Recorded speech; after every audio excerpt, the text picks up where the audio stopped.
Pernah nggak sih kamu ngerasa kayaknya strategi trading udah benar, tapi kok portofolio masih merah aja? Mungkin ya masalahnya itu bukan di strateginya, tapi di satu hal yang selama ini kita dewakan, titik entry. Yuk kita bongkar bareng-bareng kenapa fokus ke sana justru bisa jadi masalah terbesar buat kamu. Coba deh baca kutipan ini. Menghabiskan 80% energi buat nyari entry sempurna itu masalah terbesarmu. Wow, ini bukan cuma sekedar nasihat biasa, ini tuh peringatan keras. Kita semua, jujur aja, sering banget terjebak dalam perburuan entry keramat ini. Tapi gimana kalau ternyata yang kita kejar selama ini justru jadi sumber kegagalan kita?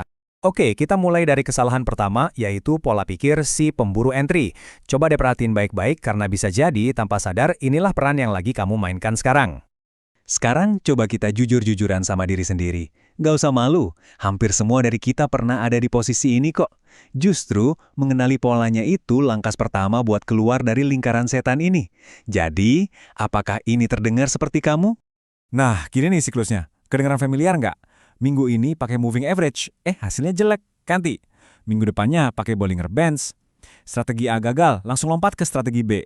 Semuanya cuma demi satu obsesi, nemuin setup yang katanya paling akurat, padahal itu mustahil. Bener-bener perburuan tanpa akhir yang capek banget. Dan disinilah letak ironi terbesarnya. Semua tenaga, semua waktu dihabiskan buat nyari pintu masuk. Tapi, mereka sama sekali nggak punya rencana buat pintu keluarnya. Rencana exit, manajemen risiko, rasio risk-reward, semuanya diabaikan. Padahal ya, tiga hal inilah yang jadi penentu apakah akun kamu bakal tumbuh atau malah hancur lebur. Oke, sekarang kita bedah lebih dalam lagi ya. Kenapa sih rencana entry-sentris ini cacat dari akarnya? Ini bukan lagi soal indikator, tapi soal realitas pasar yang, ya, kadang brutal. Gini deh, bayangin kamu berhasil masuk di titik terendah yang paling sempurna sekalipun. Terus apa yang terjadi? Pasar bakal naik benar, tapi habis itu turun dikit buat koreksi, atau malah gerak ke samping berjam-jam bikin bosen. Nggak ada yang namanya pergerakan lurus ke atas. Nah, realitas inilah yang nggak pernah disiapkan oleh si pemburu entry. Karena nggak ada rencana, yang ambil alih ya emosi. Hasilnya gampang ditebak. Begitu profit dikit, langsung diamankan, takut balik jadi rugi. Tapi giliran rugi, malah dipeluk erat-erat, berharap pasar bakal berbalik arah. Ini adalah resep paling jitu buat menghancurkan akun kamu sendiri. Tolong ingat ini baik-baik. Exit itulah yang menentukan hasilnya, bukan entry. Kamu boleh punya titik masuk paling canggih sedunia, tapi profit dan rugi itu baru jadi nyata pas kamu tekan tombol close, titik, nggak ada lagi. Coba kita main skenario ya, ada seorang trader pamer, wih win rate gue tinggi loh, profit 7 kali dari 8 kali trading. Kelihatannya kan hebat banget, dia menang 7 kali, masing-masing profitnya 1R, tapi kemudian datang satu kekalahan. Dan karena nggak ada rencana, satu kerugian itu langsung membabat habis semua kemenangannya. Bahkan bikin jadi minus.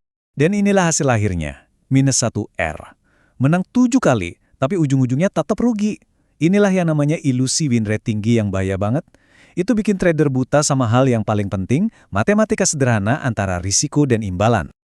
Oke, jadi kalau berburu entry itu jalan yang salah, terus jalan yang benar yang mana dong? Fokus kita seharusnya kemana? Nah, jawabannya ini bakal mengubah cara pandang kamu soal trading.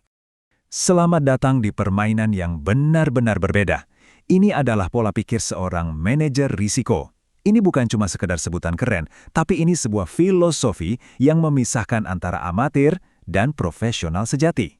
Perhatiin deh urutannya baik-baik, karena ini kuncinya. Benar-benar kebalikan total dari si pemburu. Para profesional itu mulai dari resiko. Oke, berapa maksimal kerugian yang saya rela tanggung?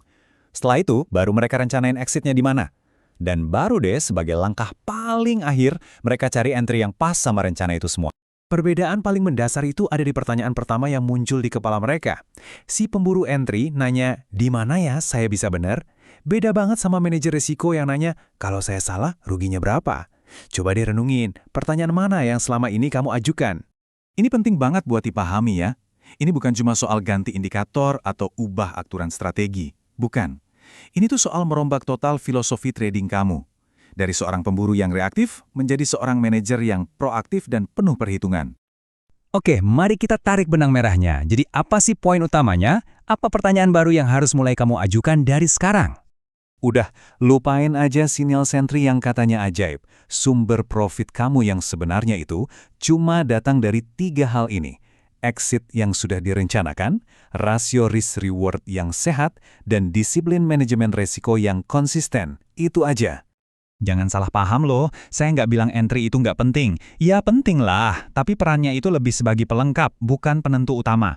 Kesuksesan kamu itu ditentukan oleh apa yang kamu lakukan setelah kamu menekan tombol buy atau sell.